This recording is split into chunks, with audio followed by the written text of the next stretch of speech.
muchachos? Bienvenidos a sus clases en línea de SETEC de la asignatura de Biología.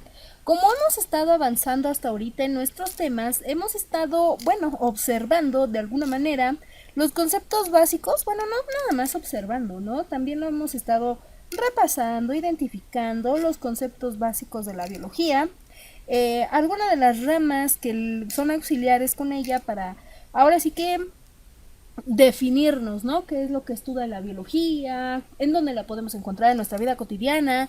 Y lo que algunos científicos llaman la taxonomía, cómo nos clasificamos como seres vivos, en dónde vamos a obtener energía los seres vivos. Y bueno, también vamos a estar en esta ocasión observando los niveles de organización que tiene la biología, porque, habíamos establecido la clase pasada que la biología tenía unos niveles de organización y que al final de cuentas ella estudiaba lo que es la materia viva, porque hay materia inerte obviamente, pero nosotros no la identificamos como tal en biología, sino que nos vamos a enfocar más a aquellos niveles que nos van a representar como tal una vida.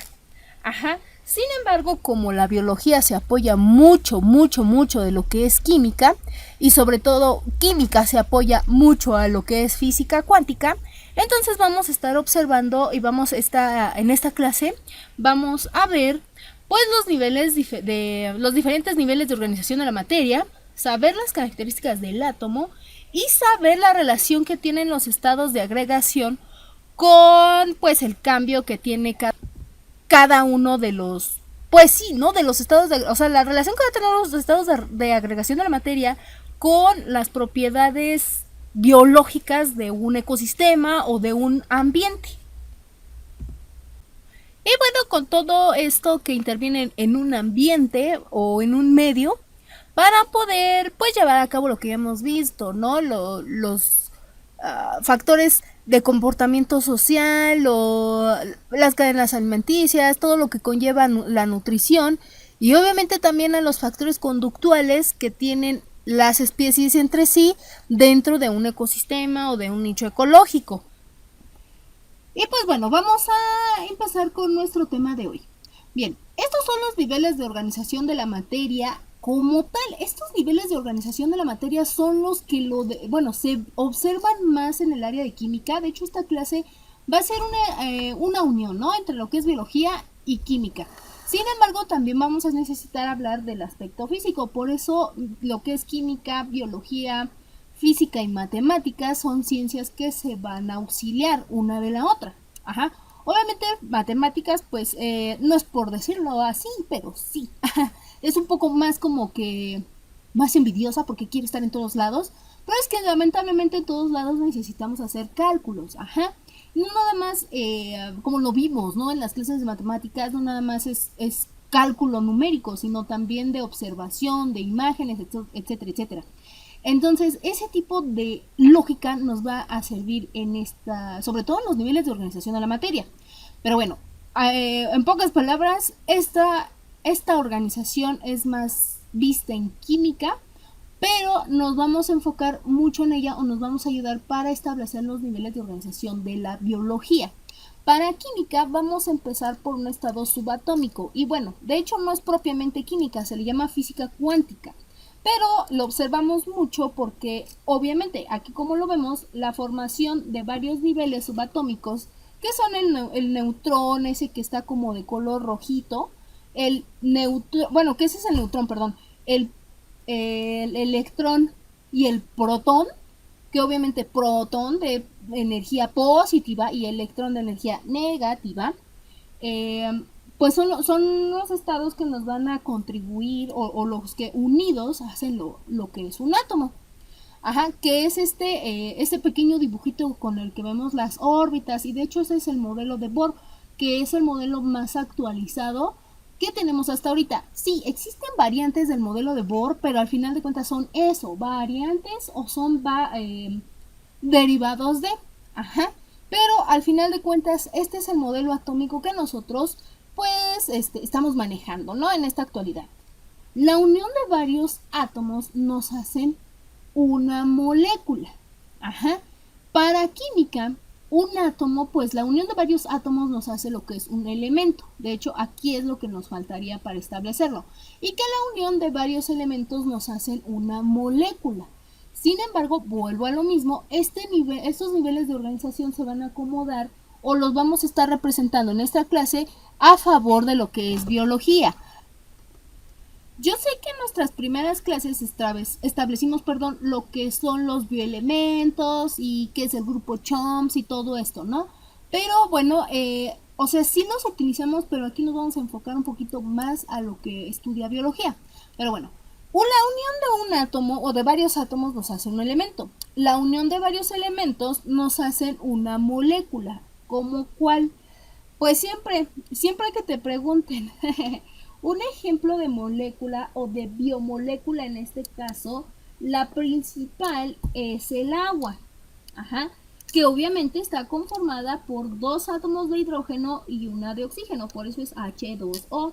Otro ejemplo de biomolécula pues es la glucosa, porque obviamente la glucosa es nuestra fuente de energía, como ya lo vimos, y bueno, si recordarás o habrás escuchado alguna vez el término en la glucólisis, porque obviamente lisis significa romper. Entonces gluco es que vamos a romper la molécula de glucosa, pues para obtener lo que son el piruvato y todos los nutrientes que nosotros necesitamos. En pocas palabras, la glucosa es así como que como, de hecho lo había dicho, ¿no? Que era como, y si no, bueno, lo vuelvo a decir, es como la semilla del ermitaño de los Saiyajin, casi casi, ¿no? Porque es la que nos provee de energía. Pero bueno, una unión de moléculas nos hacen un nivel macromolecular, como lo vemos aquí, ¿no? Una neurona,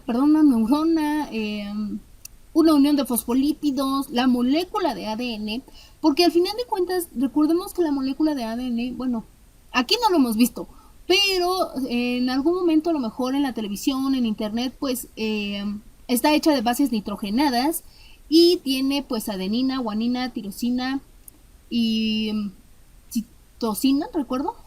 No, en verdad no me acuerdo bien, pero pues es la unión de varios grupos o de varios elementos o de varias moléculas, perdón, mejor dicho, que esas moléculas están capacitadas para, pues obviamente, almacenar toda nuestra información genética. Esas moléculas se le llama, bueno, dependiendo, ¿no? Porque también hay ARN.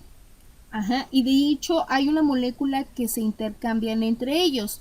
Existen lo que son las bases púricas, ajá, bases púricas y bases pirimidas, perdón. Y obviamente una base púrica o purina es una base nitrogenada que tiene, hagan de cuenta, una estructura como si fuera un compuesto, una figura geométrica. Ajá, que son por lo general pentágonos y que nos van a dar esa unión. Sí, ya recordé, esas bases nitrogenadas púricas se llaman adenina y guanina, ¿vale?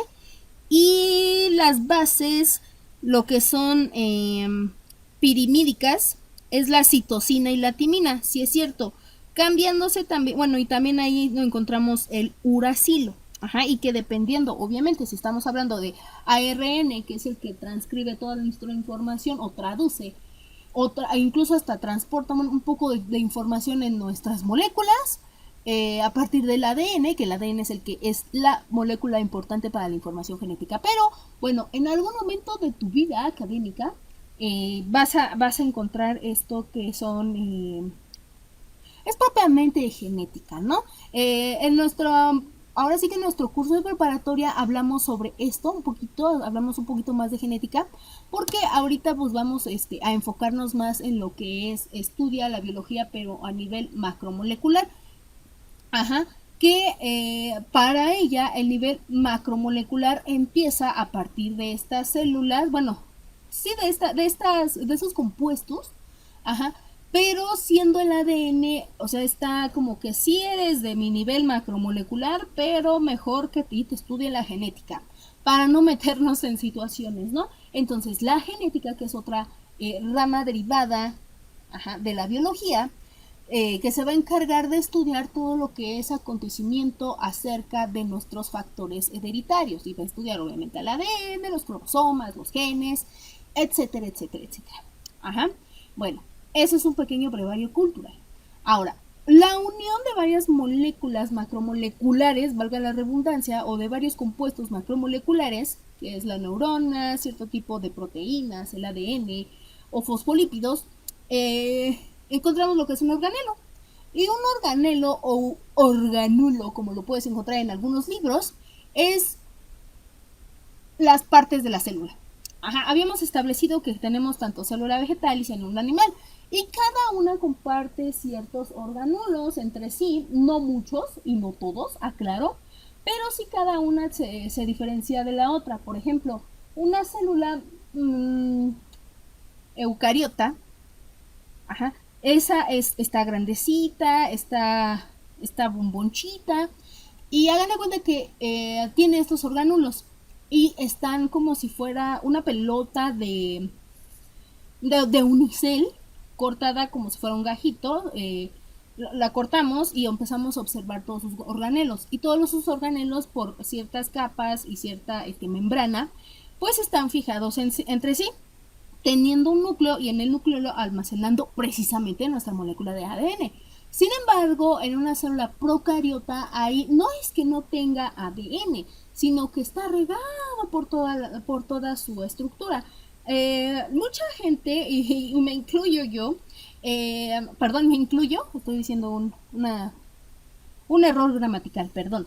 Me incluyo entre ellas. Siempre comparamos, o siempre que yo hacía exámenes acerca de biología celular, siempre para recordarme a la célula eucariota y de la procariota, siempre me imaginé al personaje de Plankton de Bob Esponja como una célula procariota, porque prácticamente es así.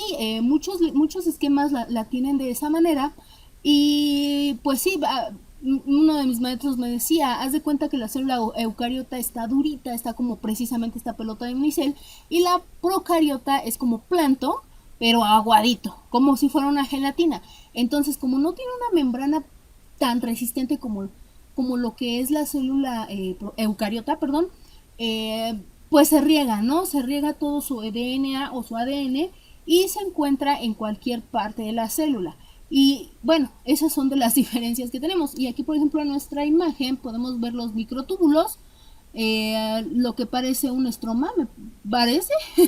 Y ese naranjito, bueno, los microtúbulos son esos verdecitos.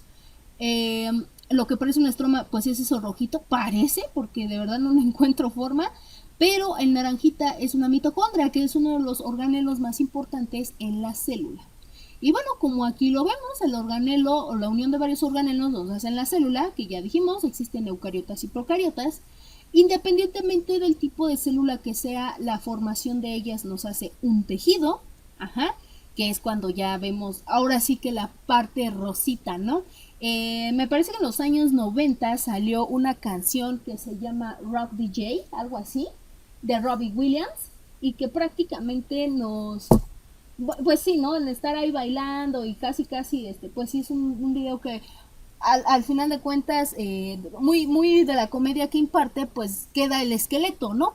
Pero como, o sea, por llamar la atención de la chica, pues sí hacen cierto tipo de actividades quedándose en una de las partes solamente, pues mostrando el tejido de un cuerpo. Y sí, es esta parte que al menos vamos al doctor y vemos así como que el corazón y, bueno, toda la parte rojita, vaya. Eso es lo que son nuestros tejidos.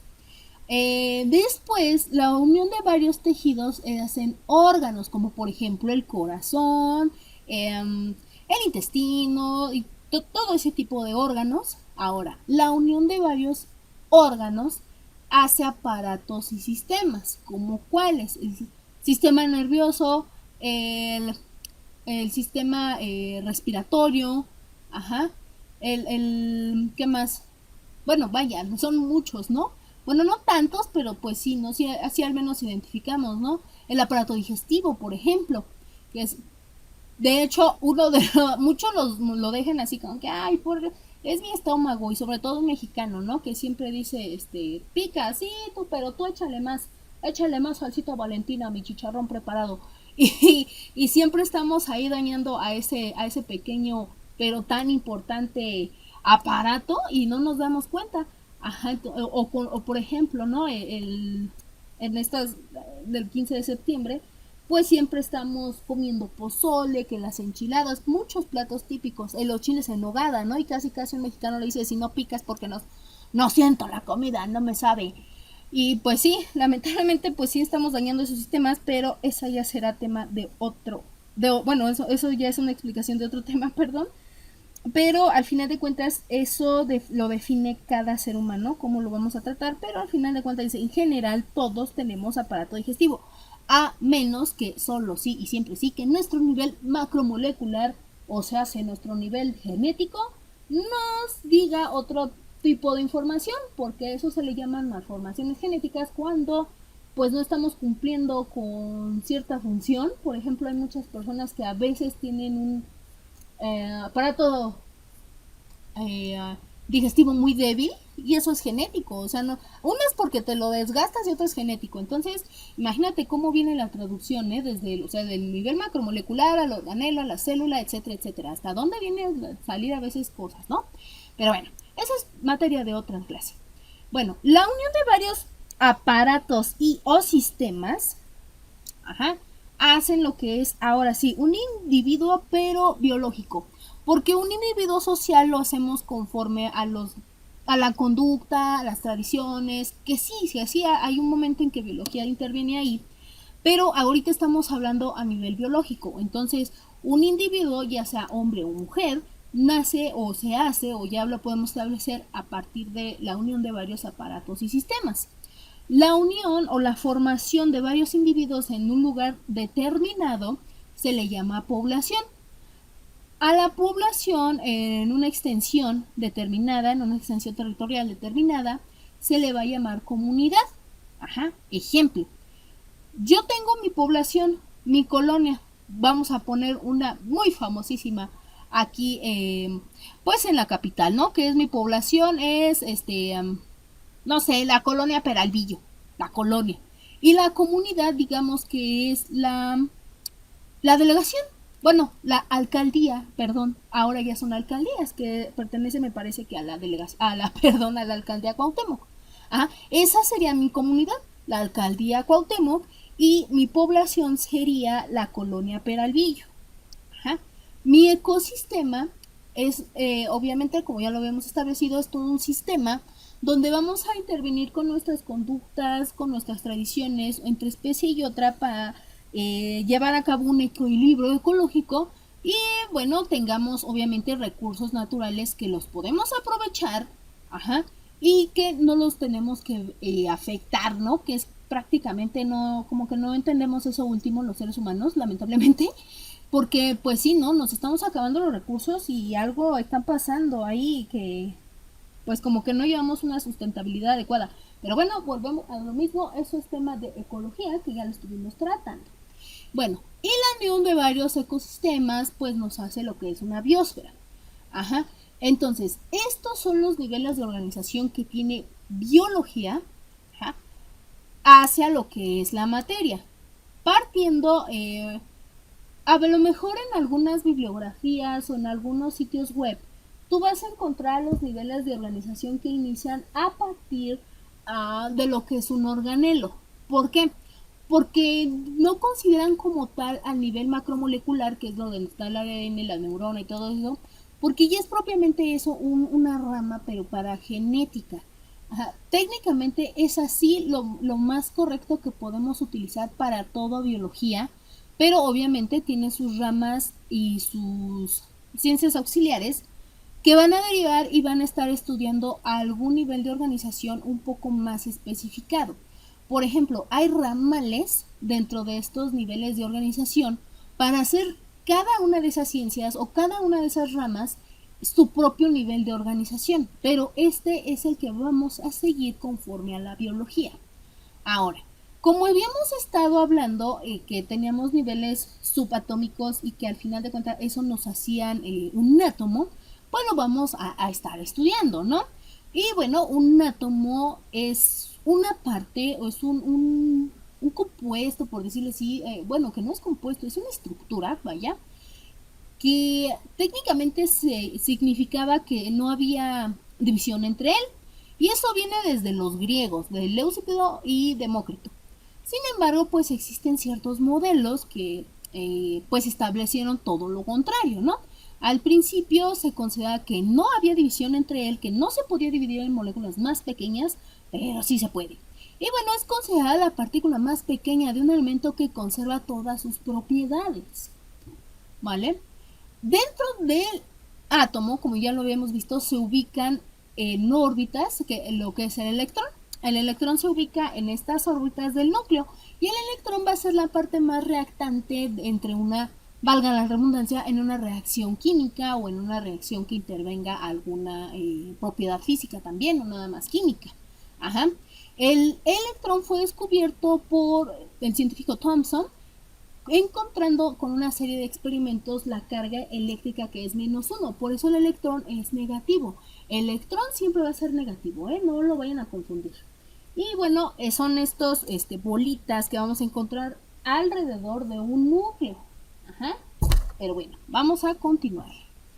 Otro de los niveles subatómicos en los que encontramos nuestro átomo, valga la redundancia, pues es el protón. El protón siempre va a tener carga positiva, por eso se llama protón, y está ubicado en el núcleo. Fue descubierto por nuestro buen científico Rutherford, encontrando también con varios experimentos que tienen una carga eléctrica de +1. Creo Rutherford, no estoy bien segura, no estoy recordando muy bien ese dato, que me parece que fue el que hizo como un experimento entre haz de fotones con un aparato y una especie como de espejos. Me parece que fue él, aunque no estoy bien segura. Pero en esa época, tanto de Thomson, de Rutherford, como fue un poquito esto de la ilustración y derivados de, pues sí, ¿no? El trabajar ahora sí que para una burguesía que quería saber, pues fue el apogeo de todos, incluso porque pues se vino la época de la enciclopedia. Entonces, sí era un momento muy filosófico, pero fue también un momento en donde ellos empezaron a contribuir mucho a estos experimentos. Imagínate, eso fue hace muchos años y que todavía nosotros nos referimos a lo que es el protón y el electrón hasta nuestros días. Y que de hecho todavía falta mucho que investigar sobre ellos. Los premios Nobel me parece que hace 10 años, bueno, en los últimos 10 años, 20, se han enfocado mucho a lo que son este universo pequeño. Ajá. Y que de hecho existe una teoría que nosotros tenemos la capacidad de crear en un universo en nuestras propias manos. Jamás he entendido muy bien esa parte, no sé si sea tan figurativa, porque pues obviamente los científicos, pues sí hay algunas cosas que sí se lo toman muy en serio, otras que son muy filosóficos, pero pues igual sí, ¿no? Nunca sabemos, porque también muchas veces dicen, no, es que nuestro universo es el juego de Dios, o es el juego de algún otro ser superior a nosotros, pero bueno, eso va a depender de las creencias teológicas de cada uno de nosotros, que al final se intervienen mucho en nuestro conocimiento empírico. Y recuerda que sin el conocimiento empírico como tal, no hubiéramos tenido conocimiento científico. Pero bueno, un pequeño paréntesis. Y también lo que tenemos es el neutrón. Obviamente está ubicado en el núcleo y fue descubierto por Chadwick. Y dijo, bueno, este pequeño o esta pequeña parte del átomo no tiene carga, prácticamente está ahí como para una especie de balanceo, o creo que fue así como lo empezó a identificar, pero que es necesario para la estructura del átomo. Y aquí por ejemplo vemos ya lo que es un átomo, ya lo que es el cuerpo propiamente de lo que es el átomo. Y bueno, en el núcleo, que es el centro del átomo, valga la redundancia, porque pues sí, el centro, ¿no? O sea, lo que está en el centro, adentro, pues está formado por protones y neutrones.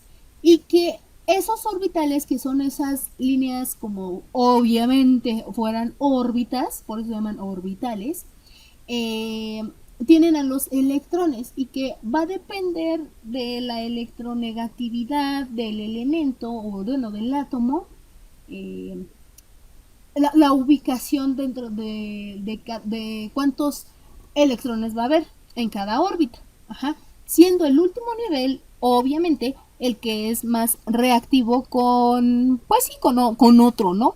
En este caso, si es un elemento, esos electrones que están en su átomo, pues son los que van a ser más reactantes cuando esté en presencia de otro elemento o de alguna acción física o fenómeno físico que le provoque hacer una reacción química. Ok.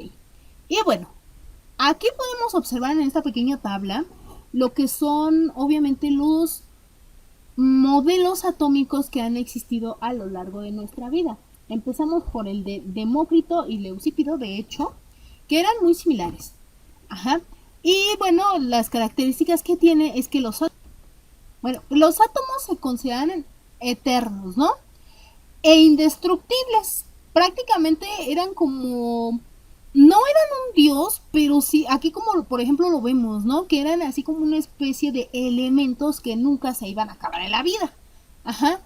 Y todo lo observaban por el resultado del movimiento o de la presencia que había de cada uno de ellos. Para ellos habían átomos de fuego, átomos de agua, átomos de aire y átomos de tierra. Ajá. Que van a tener, bueno, o la característica que tenían uno sobre otro era sobre las formas y dimensiones y posiciones en las que se manifestaban. Por eso consideraban a la tierra, fuego, aire, agua, una serie de átomos muy diferentes, o una clasificación muy diferente. Salvo cuando llevó John Dalton, que fue uno de los primeros o de los pioneros para definir estos modelos, donde pues ahí ya fue donde se dio la definición un poquito más estructurada de lo que es un átomo. Y él decía que era indivisible, pero que era una esfera sólida y compacta, ajá, y que los átomos del mismo elemento tienen masa y propiedades iguales. Ajá. Posteriormente llegó Thomson con su modelo de pudín de pasas, que es esta bolita roja, y que sí, realmente es como si tuvieras una especie de muffin, pero desde arriba, ¿no? Entonces, o bueno, el modelo de pudín también lo llaman. El átomo se consideraba como una esfera de carga positiva, que prácticamente era lo que es el pan, ajá, con los electrones distribuidos en un número suficiente y de alguna manera proporcionales, ajá, para neutralizar esa carga positiva. Que estos electrones obviamente tienen la carga negativa, y era lo que daba origen a esa similitud entre un panque de pasas, que prácticamente los electrones para él eran las pasas. Ajá, entonces ese era el modelo de Thomson, ¿va? Pero bueno, conforme fuimos avanzando, pues fuimos cambiando de la estructura. El siguiente fue el de Rutherford en 1910 aproximadamente, donde los electrones, bueno, él estableció que los electrones giraban alrededor de un núcleo como los planetas alrededor del Sol, obviamente. Y este modelo fue un poco más aceptado precisamente por esa analogía que Rutherford hizo. Y también se le conoce como el modelo planetario. Y finalmente tenemos el modelo más importante hasta ahorita, que bueno, viene también en el Schrödinger, pero el de Niels Bohr es en el que se basan más todos los modelos más actuales, donde dice que el electrón gira alrededor del núcleo en órbitas circulares. Y es aquí donde le damos pues cierta numeración, porque ahí vienen unos números cuánticos, que es donde nos van a interpretar qué tan reactante es un elemento, ¿no? Y bueno, el de Schrödinger, que es un poquito más complejo, establece la presencia de orbitales que son regiones en el espacio, donde es probable encontrar el electrón. Y bueno, a partir de este modelo de Bohr, el de Schrödinger ya fue con el que establecimos estos números, que es el número n, el número l y el número m. Y bueno, en su momento, cuando tú veas la parte de química, que bueno, que se ve un poquito más en el nivel de preparatoria, perdón, vas a identificar esos números y los vas a utilizar para un ejercicio que se llama configuración electrónica. Y si tú no conoces estos números, no te preocupes, ahorita solamente fue un pequeño paréntesis para que tú entendieras cómo vamos a ir relacionando esta parte del átomo con lo que sigue, que son los estados de relación de la materia. Pero era muy importante pues establecer cómo ha ido evolucionando, ¿no? Ahorita no te asustes, solamente ten en cuenta que el átomo pues ha sufrido una serie de descubrimientos, bueno, no ha sufrido porque tampoco se trata de que sufra, ¿no? Pero que ha tenido una serie de descubrimientos en cuanto a lo que es su forma. Y quién sabe, a lo mejor dentro de unos años podamos, e incluso hasta se vale, ¿no? Si a ti te interesa toda esta área, ¿qué tal si en una de esas también propones un modelo atómico? O dentro de unos años, tal vez no aquí en México, pero si en alguien va a proponer un modelo atómico y que si lo sabe comprobar y que sus estudios estén muy bien realizados, pues igual y sí, ¿no? Tendremos un nuevo modelo atómico, quién sabe, pero eso ya depende de cada quien. Bien, obviamente, cuando nosotros tenemos una serie de átomos, ajá, yo lo dije, ¿no? Se forman ciertos elementos y ciertos elementos pues forman una molécula, ajá, pero esos elementos, esas moléculas tienen una presentación. Ejemplo, bro, aunque se escuche chistoso, pero es la verdad. Vamos a suponer, una vez viendo una de las series más importantes de la cultura pop de los últimos, creo que 30 años o un poquito más, pues es Los Simpson. Escuché un chiste, recuerdo un chiste que decía que el abuelo, ¿no? Que le decía, no, el abuelo ya no puede comer palomitas de maíz. Y él contestaba, claro que sí, si me las muelen en la licuadora con un poquito de agua. Entonces, ¿te imaginas comer una palomita de maíz en estado líquido? Pues claro que no, no, o sea, va a estar súper asqueroso eso. Y obviamente pues eso es el chiste del abuelo porque pues ya no tenía dientes, ya no tenía la misma capacidad. ¿Por qué? Porque ahí estamos viendo un proceso de biología que se le llama, pues ahora sí que está envejeciendo el abuelo, ¿no? Y no es lo mismo lo que hace el abuelo a lo que hace, por ejemplo, Bart Simpson. Y por ejemplo, Bart Simpson sí puede gozar de lo que es una palomita. Ajá, porque una palomita se presenta en estado sólido.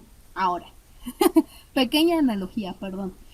El estado sólido, muchachos, es cuando se presentan ciertas partículas muy juntitas, así como si fueran muéganos, ajá, muy juntitas y bueno, casi como muéganos, porque tienen que estar en orden. Es como si fuera de estos comerciales de los colchones, que para mí todos son iguales. Bueno, sí hay diferencia entre unos y otros, pero yo nada más toco la cama si estoy muy cansada y ya no siento, ya me pongo clásicos como el oso, que no estoy haciendo comercial obviamente, pero a lo que voy es de que en esos comerciales nos dicen, no, que tiene una cama de quién sabe qué, para que tú descanses y tengas un mejor soporte. Pues sí, porque es muy similar a esto. Un sólido siempre va a tener sus partículas muy pegadas entre sí y ordenadas. Ajá. Pero no se van a mover por lo mismo de que están pegadas, porque si se movieran pues explotarían o se pegarían y provocarían una reacción muy violenta.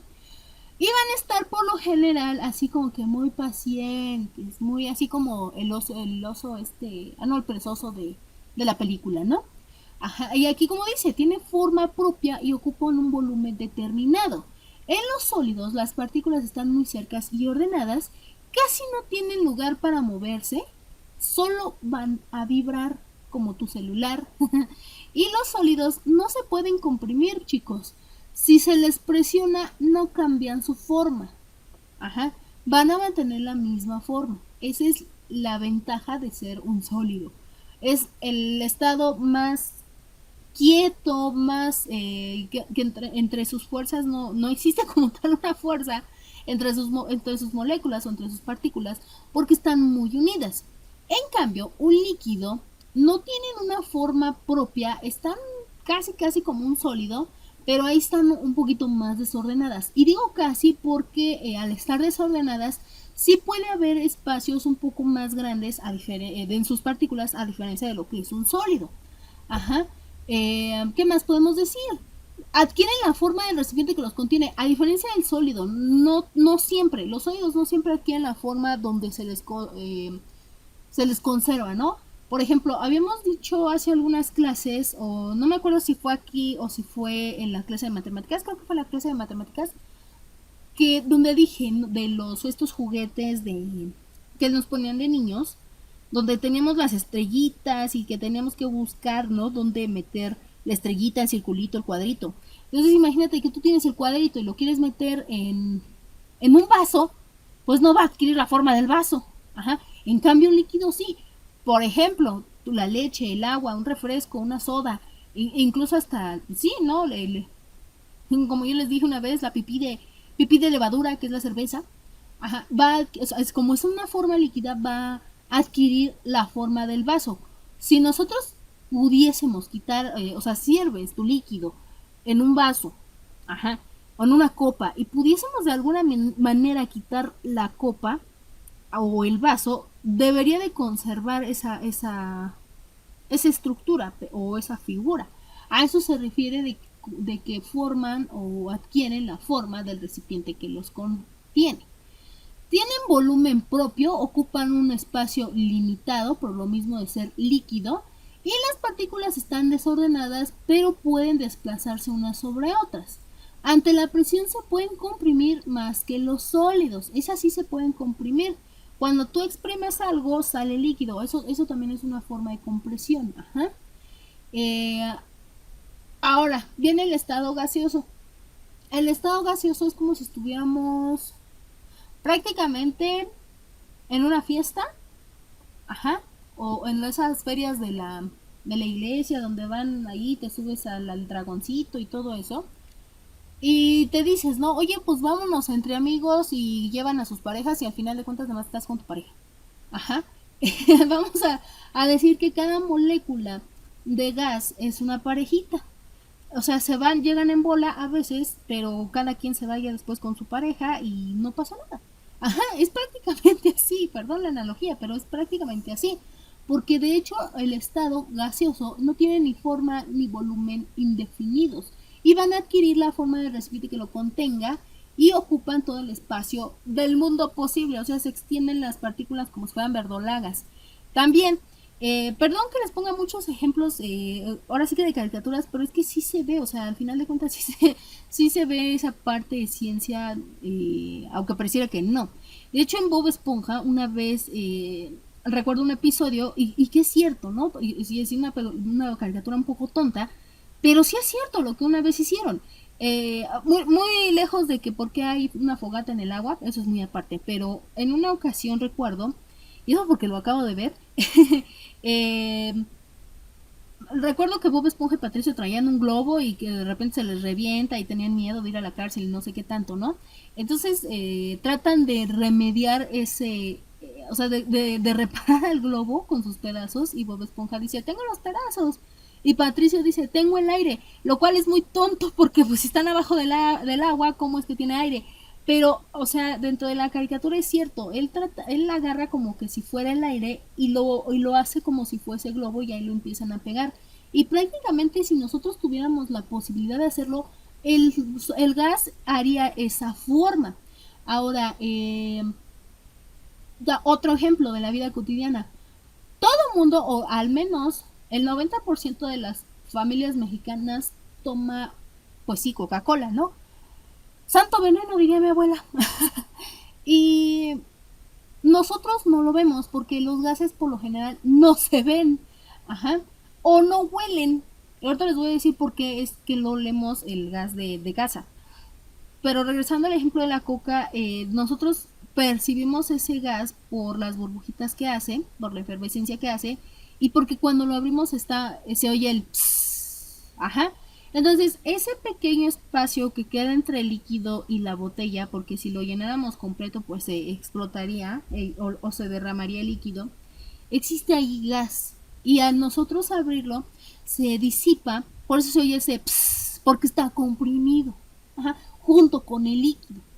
Solamente que el líquido no está tan comprimido como lo es el gas. Y bueno, el último ejemplo que te pongo del gas en la vida cotidiana es precisamente el gas que conectamos a la estufa y todo eso. Los gases por lo general no huelen, no tienen ese olor, a menos de que haya alguna presencia de algún microorganismo o de algún agente químico que les dé ese olor.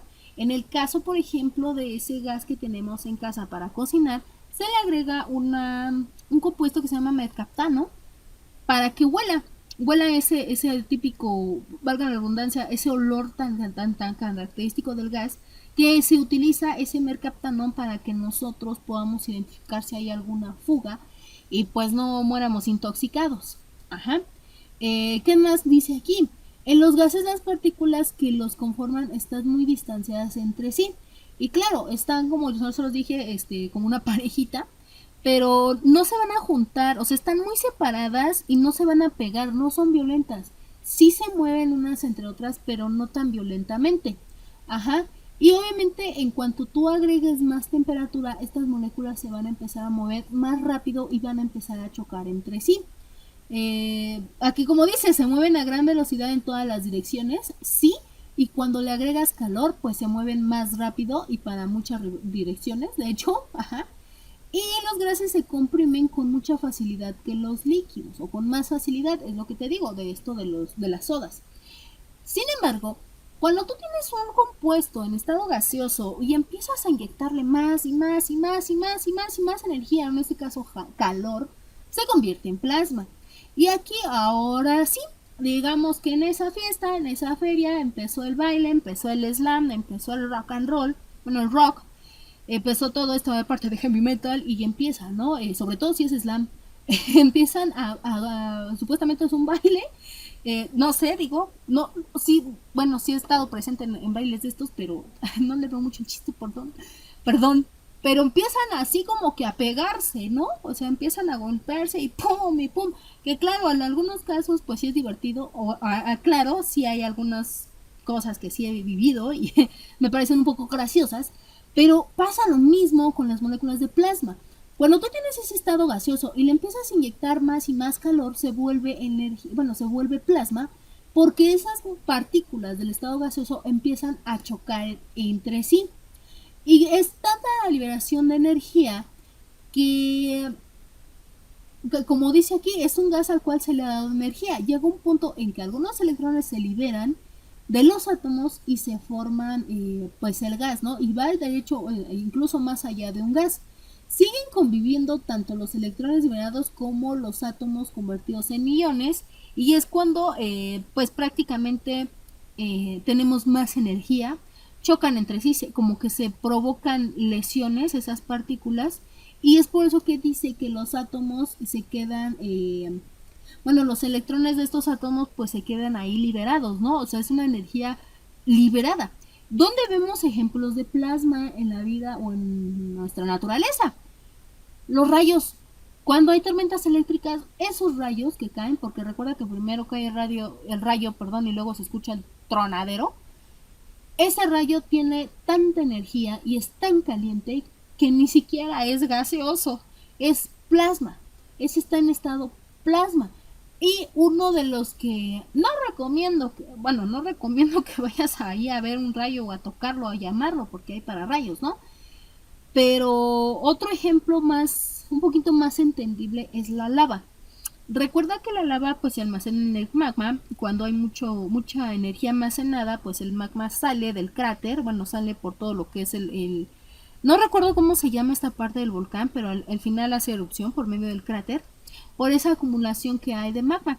Ajá, entonces esa acumulación de energía, hagan de cuenta que es una serie de gases a la cual están, o sea, le están echando y echando calor.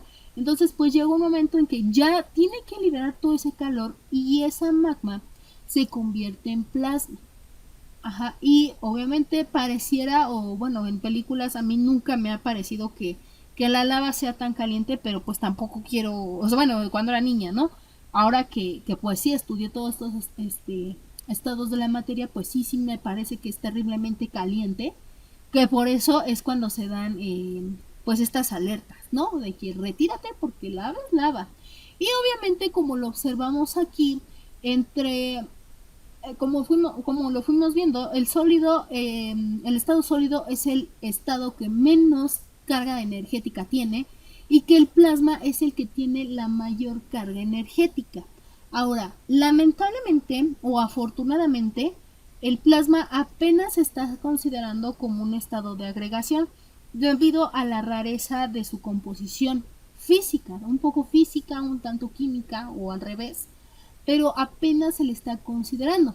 Entonces, sí, oficialmente tenemos tres estados de agregación que son los más comunes en la naturaleza, pero ya no te olvides de mencionar por ahí o de recordar a nuestro buen amigo plasma, ¿vale? Y bueno, que también dentro de estos estados tenemos un cambio de estado. Sin embargo, al plasma, precisamente como te lo digo, debido a su rareza, todavía no ha sido muy bien estudiado. Apenas lo estamos ahí conociendo para los cuates. Entonces, todavía no se ha descubierto si hay un cambio de estado o todavía no se ha establecido como oficial. Pero sí tenemos pues lo que se llama energía de ionización, que es este paso de gas a plasma, y que obviamente es ahorita el único cambio de estado que hemos, bueno, que hemos, perdón, que se ha identificado, ajá, y pues su contrario, ¿no? Que es la desionización, que es cuando prácticamente le decimos a las partículas, oye, cómete un sneaker, casi casi, relájate, gobiérnate y vuelve a ser gas, o sea, no te alteres, tómate una agüita bien fría para que puedas desionizarte, porque la energía de ionización es eso, el aumento de energía. Entonces hay que dejarlo tranquilo al pobre plasma para que pueda volver a ser gas. Ajá. El gas lo podemos condensar para hacerlo líquido. Ujú. Vamos para abajo, ¿vale? El gas, cuando nosotros lo condensamos, pues se vuelve líquido. Y un líquido lo vamos a solidificar, obviamente, para hacerlo un estado sólido. Sin embargo, si hay un atajo, por decirlo así, para convertir el gas a sólido. Y se le va a llamar deposición. Ujú. Deposición, prácticamente esa deposición o ese proceso de deposición es brincarse el estado líquido y de gas a directamente a sólido. Sin embargo, esto de gas a líquido y de líquido a sólido parece mucho el ciclo del agua, ¿no? Y pues sí, de hecho en nuestra próxima clase vamos a estar hablando de ese ciclo. Ahora nada más que en esta clase quise dar una pequeña introducción para después observarlo de mejor manera en un proceso biológico. Pero bueno, en el caso aún así de ir de sólido a líquido, de líquido a gas y de gas a plasma, pues sería de la siguiente. De plasma a sólido, recuerda, es ir quitándole energía a cada estado de agregación. Ajá, es bajándole, ahora sí que diría uno de mis profesores, bajándole la espuma a tu reactor, bajando esa energía para que pueda llegar a ese estado de agregación que yo deseo. Sin embargo, si voy a aumentar la energía, que por lo general es cuando se le da un aumento de calor a partir de un sólido, porque es volvamos a lo mismo, ¿no? Es el estado de agregación más común y uno de los más sencillos de estar manejando. Si yo quiero convertir un estado sólido a líquido, lo voy a llamar fusión. Ajá. De líquido a gas, obviamente se le va a llamar vaporización. Y ya como lo establecí hace unos minutos, de gas a plasma, pues se le llama ionización o energía de ionización. Sin embargo, así como existe del gas al sólido un atajo, brincarse, que es el líquido, también existe uno de sólido a gas que se llama sublimación. Y sí, es ese proceso donde estamos haciendo las tazas, las gorras y todo eso. ¿Y ves? O sea, cosas físicas que tú estás aplicando, en este caso a tu economía, y que obviamente esa economía sí interviene mucho en el proceso biológico, porque pareciera que no, pero a ver, si tú te dedicas a la sublimada, pues de eso le das a comer a tus hijos. Y recuerda que si hay una parte de la demografía, que en este caso es demografía, natalidad, mortalidad, y bueno, recursos humanos, bueno, no, son recursos económicos que sí intervienen dentro del desarrollo de biología. Ajá. Y pareciera que no, pequeño paréntesis, perdón. Pero estos son los cambios de estado y obviamente la entalpía es esa aplicación de energía hacia el sistema. Entonces del sólido a plasma es el incremento de esta entalpía. Y o sea, si del plasma hacia abajo, pues es el decremento de ella. Y prácticamente, ¿qué es un cambio de estado? Pues son todos esos cambios que sufre la materia Ajá, por el aumento o disminución de su energía molecular. Por eso es bien importante para biología tomar en cuenta desde lo que es el átomo y sus unidades subatómicas hasta lo que ya es su nivel macromolecular, ¿vale? Y bueno, esa energía la vamos a identificar por medio de, pues sí, ¿no? De estas características, porque existen varios tipos de energía, de hecho.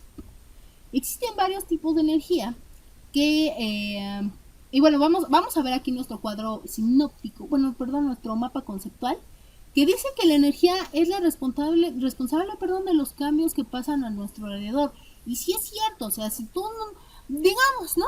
Trabajas o vas a bueno, no vas a la escuela porque por eso estás aquí, ¿verdad? Bueno, sí, aprendes tu computadora y hay veces que dices, o tu gadget, lo que quieras, y dices, rayos, no tengo muchas ganas de estar aquí sentado viendo la computadora, necesito como que mi tamal power, o sea, mi poder del tamal o mi vitamina gordita, tamal, tostada, todo lo que es garnacha. Ajá. Y sí, y te da una energía, o los que algunos son, por ejemplo, mi mamá si era así de, necesito un café porque si no, no doy. O algunos no es el café, es su refresco, su soda, ¿no? Y sí es cierto, esa es una energía porque de hecho ahí tenemos lo que es energía calorífica. Ajá. En ese tipo de alimentos, porque nos dan calorías. ¿Vale?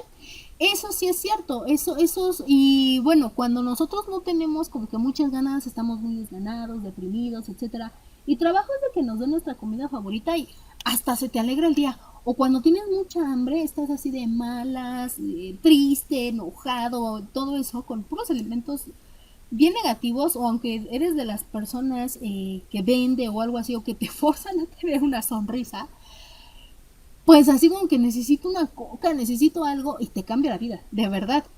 Eso es porque, y pareciera muy chistoso, pero realmente sí, o sea, te da energía y pasa, cambia todo, ¿no? Cambia todo a tu alrededor, te pones feliz, ya tienes más actitud y dices, órale, si me echo otra gordita, doy el doble. Y sí, ¿no? Que a veces viene el mal del puerco, pero eso ya es otra historia. Y bueno, el principio de la energía dice que es más o menos como la ley de Lavoisier sobre la materia. Lavoisier dice que la materia no se crea ni se destruye, solo se transforma, y en termodinámica, que es una parte de la física que nos va a ayudar a estudiar todos estos procesos energéticos, ajá, pues cambia prácticamente la palabra materia a energía y dice que la energía no se crea ni se destruye, solo se transforma. Ajá. Y al menos existen 6 tipos de energía como básicos, ¿no? ¿Qué es la energía mecánica? Que es cuando tenemos esa energía a través del movimiento. Aquí, por ejemplo, nos ponen al viento. Sí, la energía eólica es un derivado de la energía mecánica. Ajá. Porque por medio del aire, por ejemplo, aquí mueven lo que son los molinos de viento. O también con la energía mecánica, no nada más es referenciado a lo que es el viento, sino que también nosotros cuando vamos en la bicicleta, pues le vamos dando y dando y dando y estamos ejerciendo un movimiento en nuestras piernas. Ajá. Eso es energía mecánica porque exige un movimiento. También tenemos la energía calorífica, que es la que se presenta en forma de calor, y no nada más calor de estar en la estufa. Como ya te lo dije, nosotros comemos grasas, comemos azúcares y todo eso. De hecho, en nuestras papitas, abajo, bueno, a un lado, donde sea, viene la tabla de información nutrimental o algo así se llama, ¿no? O nutricional, no recuerdo cómo dice, pero viene tanto las calorías y convertidas a kilojoules también. Eso también es energía calorífica. De hecho, ojo muchachos, y sobre todo lo digo por las personas que están en el norte, que les mando un saludo. Este, ellos sí tienen la oportunidad de que tenga nieve, ¿no? Entonces, a veces dices, no, pues necesito un buen café, un chocolate, no sé, ¿no?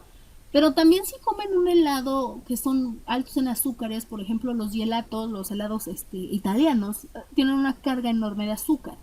No te va a dar frío, créeme. A lo mejor de momento sí, pero pasando un rato, como tiene un alto contenido energético en lo que es azúcares, que al final de cuentas te dan calorías, te da mucho calor.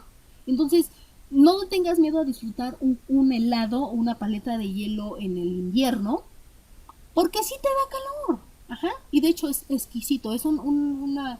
Sí está como que los sentimientos encontrados, pero créeme que se siente muy bonito. Y eso que yo vivo aquí en el centro de la ciudad de México, ¿no? En la capital.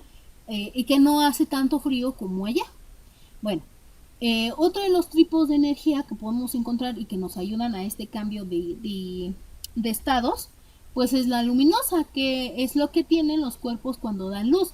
Nos ponen de ejemplo la bombilla, pero también, por ejemplo, dentro del proceso de fotosíntesis, pues sí, no transformamos por ciertos nutrimentos de la planta, bueno, nosotros no, la plantita, y obtiene de ahí energía, obtiene de ahí nutrientes, obtiene de ahí su, pues ahora sí que es su alimento. Ajá. También tenemos la energía química, que es la que viene en los alimentos. Aclaro, no es aquí que sea tanto química, sino bioquímica. O los combustibles. Los combustibles sí es energía química. Ajá, por ejemplo, el carbón, la gasolina. En cuanto si estoy hablando de bioquímica, vuelvo la glucosa, que hace procesos bioquímicos dentro de nuestro ser y que al final derivan en energía calorífica. ¿Vale? Eléctrica, que es la que se usan en máquinas para funcionar, esa sí es cierta. Ajá, esa es un poco, digamos que no es tan natural como las otras, es un poquito más artificial. Y también tenemos la energía sonora, que es la que se produce al hablar o al tocar un instrumento, por ejemplo las alarmas, ¿no? De pum, pum, pum. Y pues te pone en estado de alerta y empiezas a emitir una gran cantidad de energía, empiezas a, en algunos casos, a emitir euforia, y bueno, eso ya son procesos bioquímicos. Entonces, esta es la parte de lo que de decir que la biología se afecta o se ve beneficiada por otro tipo de ciencias, o más bien por otro tipo de fenómenos, ¿no? Y volvemos a lo mismo, que se ayudan entre sí para obtener o para informarnos, para estudiar ciertos fenómenos que nos afectan o que vivimos al día a día. La próxima clase, como ya lo había dicho, vamos a estar hablando de, bueno, nuestras últimas dos clases, de hecho, sobre lo que son los ciclos biogeoquímicos. Y de hecho aquí yo quería establecerte esto, que es una primicia, porque en los ciclos biogeoquímicos vamos a estar observando estos cambios de estado. Sobre todo se van a hacer muy notorios los cambios de estado en lo que es el ciclo del agua, que para mí es uno de los ciclos más importantes que tenemos dentro de nuestra vida, dentro de nuestro ciclo de vida, dentro de nuestra biología. Porque si no llevamos a cabo bien el ciclo del agua o le perdemos esa esencia de ciclo, pues podemos correr el riesgo de irnos ahora sí que de mineros. Y bueno, de mi parte es todo, muchachos, espero que haya gustado esta clase y ahora sí dejamos un poquito la parte de física y de química que nos ayudaron hoy, les agradecemos. Y nos vemos en nuestra siguiente clase. Cuídate y nos vemos. Bye bye.